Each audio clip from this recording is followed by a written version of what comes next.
మిత్రులారా, ఢిల్లీలో ప్రబలిపోతున్నటువంటి నానాటికి విజృంభిస్తున్నటువంటి కాలుష్యం గురించి అక్కడ ప్రజలు చెందుతున్నటువంటి ఆందోళన, వాళ్ళు వ్యక్తం చేస్తున్నటువంటి ఆవేదన చూస్తుంటే ప్రాణం తరుక్కుపోతుందండి. అది ఢిల్లీ కాలుష్యం ఢిల్లీ వాసులకు మాత్రమే పరిమితమైంది అనుకోవచ్చు ఒక రకంగా. కానీ దేశాన్ని అంతటినీ కూడా విలవిల్లాడించే కాలుష్యాలు కొన్ని ఉన్నాయండి.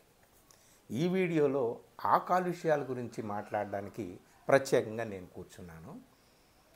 దానికంటే ముందు ఒకసారి ఈ ఢిల్లీ కాలుష్యం గురించి మాట్లాడుకుందాం. అది ఏ స్థాయికి వెళ్ళిపోయిందంటే, ఇక కొన్ని రోజుల్లో పెద్దవాళ్ళు ఏమన్నా కాస్త తట్టుకోగలుగుతారేమో, కానీ అక్కడ పిల్లలు ఇదే పరిస్థితి కొనసాగితే, ఇదే తీవ్రత కొనసాగితే ఆ కాలుష్య విష కోరలకు చిక్కుకొని పిల్లలైతే పిట్టల్లా టపటప రాలిపోయేటటువంటి ప్రమాదం ఉంది. కొన్ని రోజులుగా అక్కడ ప్రజలు ఆందోళన చేస్తున్నారు. ముఖ్యంగా యువతీ యువకులండి. ఏమి తెగింపు, ఏమి సాహసం, ఏమి ధైర్యం! వాళ్ళందరూ కూడా శాంతియుతంగా ఆందోళన చేస్తున్నారు. వాళ్ళని పట్టుకొని ప్రభుత్వం అణిచివేయడానికి భద్రతా బలగాలని, పోలీసుల్ని రంగంలో దింపింది. ఏమిటో ఎందుకో అర్థం కాదు. వాళ్ళు ఏమడుగుతున్నారు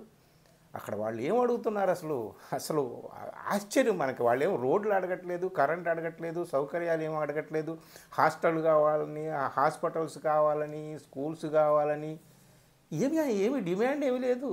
ఒక్కటే డిమాండు, అయ్యా కొంచెం గుండెల నిండా గాలి పీల్చుకుంటాం నాయన, కొంచెం శుభ్రమైన గాలి అందివ్వండి మాకని ఇలా చేతులు జోడించి శాంతియుతంగా ధర్నాలు, ఉద్యమాలు చేస్తుంటే వాళ్ళని పట్టుకొని, ఆడపిల్లలని కూడా చూడకుండా రెక్క పట్టుకొని ఈడ్చిపారేసి, ఈ ప్రభుత్వము ప్రశ్నించే ప్రతివాడిని కొన్ని కోరికలతో సమూహంగా ముందుకు వచ్చేటటువంటి ప్రతి వాళ్ళని, లేదా చిన్న చిన్న శాంతియుత ధర్నాలు, పోరాటాలు చేసేటటువంటి ప్రతి వాళ్ళని దేశానికి శత్రువులుగా చిత్రీకరిస్తూ వాళ్ళ మీద ఉక్కుపాదాన్ని ప్రయోగిస్తుంది. ఇది ఏమిటో అర్థం కాదు. ఇప్పుడు ఢిల్లీలో ఈ వాయు కాలుష్యం అనేటటువంటిది అది ప్రకృతి సిద్ధంగా వచ్చిందేం కాదు, మ్యాన్ మేడ్ పొల్యూషన్. గత ప్రభుత్వాల నుండి జాప్యం చేస్తూ అశ్రద్ధ వహిస్తూ నిర్లక్ష్యం చూపిస్తూ ఈ స్థాయికి తీసుకొచ్చారు. అంతకుముందున్న కేజ్రీవాల్ ప్రభుత్వం సరే, వాళ్ళు తీసుకోవాల్సినటువంటి చర్యలు కఠినమైనటువంటి, చాలా అంటే అనివార్యమైనటువంటి చర్యలు వాళ్ళు తీసుకుంటే బాగానే ఉండు. కానీ వాళ్ళకున్నటువంటి ఇబ్బందులు ఆ కాలంలో కేజ్రీవాల్ నెత్తి నోరు బాదుకునేవాడు. అయ్యా మాకు పూర్తి అధికారాలు ఇవ్వండి అని. సరే, కేంద్రంలో ఉన్న పెద్దలు ఎలా అడ్డుకున్నారో ఏమిటో మనకు తెలుసు. కాంగ్రెస్ ప్రభుత్వం ఒకప్పుడు, తర్వాత కేజ్రీవాల్ ప్రభుత్వం, తర్వాత ఇప్పుడు బీజేపీ వారు, ఇప్పుడు కేంద్రంలోనూ వాళ్ళే, ఢిల్లీ అధికారంలోనూ. మరి ఎందుకు వాళ్ళు చర్యలు సరిగ్గా తీసుకోవట్లేదు? ఇంత గాలి కోసం ప్రజలు ఆందోళన చేయడం ఏంటండి? ఇదేంటండి? అలాంటి ఆందోళన చేస్తున్నటువంటి వాళ్ళతో కూర్చొని మాట్లాడి చర్యలు ఇవి తీసుకుంటున్నాం, మరి ఇంకా ఏమన్నా ఉంటే యాక్షన్స్ మీరు ప్రపోజ్ చేయండి, కొన్ని స్టెప్స్ మేము తీసుకుంటామని ఆ పిల్లలతో మాట్లాడవచ్చు కదా చక్కగా. అందరూ మనకు తెలియదు. ఇది ఢిల్లీ వాసుల్ని భయపెడుతున్నటువంటి కాలుష్యం అయితే, నేను ఇప్పుడు ఇందులో మీకు చెప్పబోతున్నటువంటి కాలుష్యాలు దేశాన్ని అంతటినీ భయపెడుతున్నటువంటి కాలుష్యాలు చాలా ఉన్నాయండి. మొదటిగా ఒక కాలుష్యం, దీన్ని న్యాయ కాలుష్యం అంటే, న్యాయం కాలుష్యం ఏంటని మీరు అనుకోవచ్చు. న్యాయ కాలుష్యం అంటే, న్యాయం నిజంగా నిలబడాల్సిన చోట, నిలబడాల్సిన వైపు నిలబడుతుందా? ఒక్కోసారి నిజంగానే నిజం వైపు నిలబడుతుంది న్యాయ వ్యవస్థ అని మనకు అపోహలు, భ్రమలు మాత్రమే కల్పిస్తుందా ఏమిటి అనేటటువంటి సందేహాలు, అనుమానాలు చాలామందికి వ్యక్తం అవుతున్నాయి. ఈ అనుమానాలతో చుట్టుముట్టినటువంటి కాలుష్యమే న్యాయ కాలుష్యము. ఉదాహరణకి చిన్న ఎగ్జాంపుల్, రీసెంట్గా ఇప్పుడు రాష్ట్రాలు బిల్లులు చేస్తాయి, చట్టాలు చేస్తాయి. వాటిని గవర్నర్లు ఆమోదించాలి. ఆమోదించకపోతే రాష్ట్రపతికి పంపుతారు. రాష్ట్రపతి ఆమోదించి పంపించాలి, లేదంటే సవరణలు ఏమంటే చెయ్యాలి. కానీ గవర్నర్లు కేంద్రంలో ఏ ప్రభుత్వం అయితే ఉందో, ఏ పార్టీ ఉందో ఆ పార్టీయేతర ప్రభుత్వాలు ఉన్నటువంటి రాష్ట్ర ప్రభుత్వాలు చేసేటటువంటి బిల్లుల్ని గవర్నర్లు ఆమోదించరు, కింద పెట్టుకొని కూర్చుంటారు. లేదంటే రాష్ట్రపతికి పంపిస్తే రాష్ట్రపతి కూడా అలాగా అట్టి పెట్టుకుని ఇలాగ కుదరదు, రాజ్యాంగం ఒప్పుకోదు అని చెప్పి పలానా అధికరణల సాక్షిగా సుప్రీంకోర్టే కొంచెం మందలించినట్టుగా 3 నెలలలోపు క్లియర్ చేసేయాలి అని చెప్పి రాష్ట్రపతికి గవర్నర్కి చెప్పినటువంటి 3 నెలల క్రితమే చేసినటువంటి చెప్పినటువంటి తీర్పు ఉంది మనకి.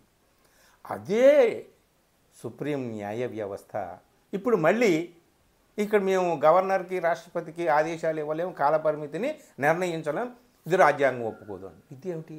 మొన్న ఒక మాట చెప్పారు, ఇప్పుడు ఒక మాట చెప్పారు. అప్పుడేమో ప్రజలందరూ ఆహా అని మన న్యాయ వ్యవస్థ పట్ల ఎంతో విశ్వాసంతో చప్పట్లు కొట్టారు. ఇప్పుడేమో మళ్ళీ ఇలాగా సీన్ రివర్స్ అయిందేంటి? తను ఇచ్చినటువంటి తీర్పునే తాను పక్కన పెట్టి సుప్రీంకోర్టు ఇదేమిటి ఇట్లా చేసిందని మళ్ళీ ఆశ్చర్యపోతున్నారు. మరి దీన్ని ఏమనుకోవాలి? మనం దేశంలో ప్రజలు న్యాయం ఉందనుకోవాలా, న్యాయ వ్యవస్థ ఉందనుకోవాలా, ఉంటే అది ఎటువైపు ఉందనుకోవాలి? ఈ విధమైనటువంటి అనుమానాలు కలుగుతున్నాయి. కేవలం అదొక్కటే కాదు, గతంలో కూడా కొన్ని కీలక సందర్భాల్లో, కొన్ని కీలక ఘట్టాలలో, కొన్ని కీలక చట్టాల విషయంలో న్యాయ వ్యవస్థ ఒకప్పుడు ఒకలాగా, మరొకప్పుడు మరొకలాగా, అల్టిమేట్గా అంతిమంగా రాజ్యం వైపు ఉండేటట్టుగా వ్యవహరిస్తుందా మన న్యాయ వ్యవస్థ అనేటటువంటిది గతంలో చాలా ఉదాహరణలు మీరు వెళ్ళిపోండి. ఎక్కడెక్కడో వివాదాస్పద మందిరాలు, మసీదులు కూల్చివేతల దగ్గర నుంచి ఇప్పుడు వక్ఫ్ బోర్డు దాకా చూసుకోవచ్చు. ఎస్ఐఆర్ లేటెస్ట్ తాజా ఉదాహరణ, బీహార్లో ఎలక్షన్ కమిషన్ ప్రవేశపెట్టిన తాజా ఉదాహరణ. సుప్రీంకోర్టులో విచారణ జరుగుతూ ఉంది, సుప్రీంకోర్టు తాత్కాలిక ఉత్తర్వులు ఇచ్చింది, అక్కడ ఎన్నికలు అయిపోయాయి. అక్కడ ఎన్నికలు అయిపోయిన తర్వాత సుప్రీంకోర్టులో విచారణ జరుగుతూ ఉండగా మరికొన్ని రాష్ట్రాల్లో ఎస్ఐఆర్ ప్రాసెస్ స్టార్ట్ చేశారు. మరి ఇది సుమోటోగా తీసుకొని సుప్రీంకోర్టు ఆపిందా? ఆపలేదు. సో ఇవన్నీ కొన్ని ఉన్నాయండి. ఇదంతా కూడా అనేక సందేహాలు, అనుమానాలతో కూడినటువంటి కాలుష్యం చుట్టుముట్టి ఉంది ఈ దేశానికి. ఊపిరాడకుండా ఇట్లాంటి విషయాన్ని ఎవరైనా సీరియస్గా ఆలోచిస్తే వాళ్ళకి ఊపిరాడదు. ఢిల్లీ వాసులకు కేవలం గాలితో సమస్య, ఇదిగో ఇక్కడ ఇట్లాంటి సమస్యలతో దేశం విలవిల్లాడుతూ ఉందన్నమాట. ఇదొకటి న్యాయ వ్యవస్థకు సంబంధించింది. అయితే ఇంకొకటి ఓటు చోరీ కాలుష్యం. ఇది నిజంగా ఓటు చోరీ జరుగుతుందా లేదా అనేటటువంటిది విచారించాల్సింది కూడా ఎలక్షన్ కమిషనే. కానీ ఎలక్షన్ కమిషన్ పట్టించుకోవట్లేదు. మాకేమీ అభ్యంతరాలు రాలేదు, ఫిర్యాదులు లేవు కాబట్టి మేమేం చేయలేము అంటున్నారు. కానీ నిజంగా జరుగుతుందా ఏమిటి అనేటటువంటిది ఎస్ఐఆర్ గురించి ఇప్పుడే కదా మనం చెప్పుకున్నాం. అంటే సుప్రీంకోర్టు తాత్కాలిక ఉత్తర్వులు ఇచ్చినా, సుప్రీంకోర్టులో ఇంకా విచారణ జరుగుతున్నా సరే తన పట్టాన తాను ఎన్నికలు బీహార్లో జరిపేసింది, అనేక రాష్ట్రాల్లో ఎస్ఐఆర్ చేసేస్తూ ఉంది. ఇక వేరే రాష్ట్రాల్లో వెస్ట్ బెంగాల్ కావచ్చు, కేరళ కావచ్చు, తమిళనాడు కావచ్చు ఎన్నికలు జరగబోతున్నాయి. ఆ రాష్ట్రాలు కూడా సుప్రీంకోర్టుకి పిటిషన్లు పెట్టుకున్నాయి. ఏమీ సుప్రీంకోర్టు ఒక పట్టాన ఏదో చెప్తుంది, వీళ్ళు మాత్రం ఎవరు ఎలక్షన్ కమిషన్ పట్టించుకోవట్లేదు. చీఫ్ ఎలక్షన్ కమిషనర్ నియామకం దగ్గరే అసలు చోరీ జరిగిందనే చెప్పి చాలామంది మేధావులు ఆందోళన వ్యక్తం చేస్తున్నారు కదా. ఆ నియామకాన్ని తమ చేతుల్లోకి తీసుకున్నారు కదా ఢిల్లీలోని పెద్దలు, అక్కడి నుంచి మొదలయ్యింది. సో ఇది ఓటు చోరీ కాలుష్యం. ఓటు చోరీ నిజంగా జరుగుతుందా లేదా అనేటటువంటిది తేల్చుకోవాలి ఈ ప్రజలు. కానీ దీనికి సంబంధించి ఎలక్షన్ కమిషన్కి సంబంధించిన అనేక అనుమానాలు దేశమంతా కూడా వ్యాపించి ఉన్నాయండి. ఇదొక రకమైన కాలుష్యం. ఈ కాలుష్యంతో కూడా ఆలోచిస్తే ఆలోచన పరులకు ఊపిరాడదు. ఇంకొకటి ఏమిటయా అంటే, ఉదాహరణకి మరి ఎన్నికల ప్రక్రియ ఏమో ఇలాగుంది. శాంతియుతంగా ఎన్నికల్లో పాల్గొంటున్న వాళ్ళేమో మనం ఏమీ చేయలేమని చెప్పి చేతులు ఎత్తేసే పరిస్థితి వచ్చింది. అంతా కూడా రాజ్యాంగబద్ధమైనటువంటి ఈ సంస్థలు రాజ్యంతో చేతులు కలిపి ఏం చేస్తున్నాయో చూడండి అని దండాలు పెడుతున్నారు ప్రతిపక్షాల నాయకులు. మరి ఏం చేయాలి? ఇలాంటి సమయంలో మరి ఎన్నికలను బహిష్కరించాలా? నక్సలైట్లు మావోయిస్టులు ఎన్నికల్ని బహిష్కరించారు. రాజ్యాంగం మీద వాళ్ళకి నమ్మకం ఉన్న, రాజ్యం మీద నమ్మకం లేదు కాబట్టి వాళ్ళు ఎన్నికలు వద్దు, ఇవి బూటకపు ఎన్నికలు అన్నారు.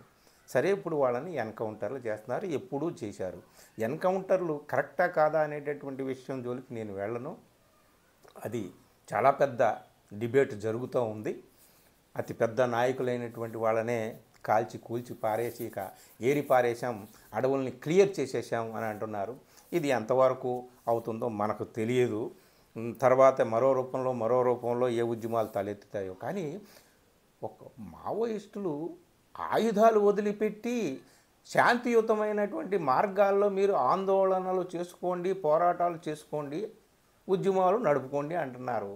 మరి శాంతియుతంగా ఎన్నికల ప్రక్రియలో పాల్గొనండి అని వాళ్ళకి ఆదేశాలు ఇస్తున్నప్పుడు శాంతియుతంగా ఎన్నికల ప్రక్రియలో పాల్గొంటున్న వాళ్ళేమో అయ్యా లూటీ జరిగిపోతున్నా నాయనో, చోరీ జరిగిపోతుంది నాయనో, మేము ఏం చేయలేము.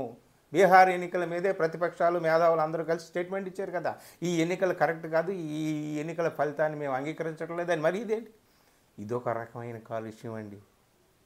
అంటే ఆయుధమా అహింస తేల్చుకోండి అన్నప్పుడు ఆయుధాలు వాళ్ళు పట్టుకోవడానికి అనేక కారణాలు వాళ్ళు చూపిస్తున్నారు. రాజ్యహింస, అనేక రూపాల్లో సాగుతున్నటువంటి దోపిడీ, కార్పొరేటీకరణ, ఆదివాసీల బ్రతుకులను అల్లకల్లోలం చేస్తున్నటువంటి రాజ్యము, ఇవన్నింటికి కారణాలు చూపి వాళ్ళు ఏదో ఆయుధాలు పట్టుకుంటూ ఉన్నారు. ఆయుధాలు పట్టుకోకుండా చేసేటటువంటి వాళ్ళని ఏం చేస్తున్నారు? ఎన్నికల్లో సక్రమంగా పోటీ చేయనిస్తున్నారా? ఈ ఎన్నికలన్నీ నిజమా అబద్ధమా? మరి ఆయుధమా అహింస? ఈ విధమైనటువంటి అనుమానాలతో కూడుకున్నటువంటి కాలుష్యం ఒకటి ఉందండో ఈ మధ్య. ఈ ఛత్తీస్గఢ్ ఎన్కౌంటర్స్ కారణంగా రకరకాల సందేహాలు, ఆలోచనలు ప్రతి ఒక్కరిలోనూ కూడా కలుగుతున్నాయన్నమాట. ఇదొక రకమైన కాలుష్యం. ఇక మతమా మనిషా? మత కాలుష్యం. మేము రాజ్యాంగాన్ని నమ్ముతాం, రాజ్యాంగ నిర్మాత బాబాసాహెబ్ అంబేద్కర్కి దండాలు పెడతాం అని చెప్పి దండలు వేసి ఇన్ని రకాలుగా మాట్లాడుతున్నటువంటి వాళ్ళు తెల్లారులేస్తే ఆ మతాన్నే రాజకీయంగా వాడుకుంటున్నారు అనేటటువంటి వాదనలు బాగా వినిపిస్తున్నాయి. లౌకికవాదం పేరు చెబుతూనే లౌకికవాదానికి తూట్లు పొడిచేటటువంటి వ్యవహారాలు సాగుతున్నాయని చెప్పి చాలామంది గగ్గోలు పెడుతున్నారు లౌకికవాదులు. ఇది కూడా ఒక రకమైనటువంటి ఈ దేశాన్ని కమ్ముకున్నటువంటి కాలుష్యము. సో ఇలాంటి అనేక రకాల కాలుష్యంతో ఇప్పుడు దేశమంతా కూడా ఊపిరాడక విలవిల్లాడుతోంది. పాపం ఢిల్లీ వాసులు గాలి లేక, శుభ్రమైన గాలి లేక విలవిల్లాడుతున్నారు. ఓవరాల్గా ఢిల్లీ, దేశ రాజధాని ఢిల్లీ అయినా దేశమైనా అనేక కాలుష్యాలతో ఉక్కిరి బిక్కిరవుతోంది. మరి ఈ కాలుష్యాలని నివారించడం ఎలాగూ? వాయు కాలుష్యాన్నో జల కాలుష్యాన్నో నివారించడానికి చర్యలు చేపట్టవచ్చు. మరి ఇప్పుడు మనం చెప్పుకున్న కాలుష్యాన్ని నివారించడానికి ఎవరు చర్యలు చేపట్టాలి, ఎవరు చెప్పాలి, ఎవరు వినాలి, ఏం జరుగుతుంది? ఇదంతా మాట్లాడుకోవడం కోసమే. అంతే. వీడియో నచ్చితే మిత్రులకు షేర్ చేయండి. Thank you.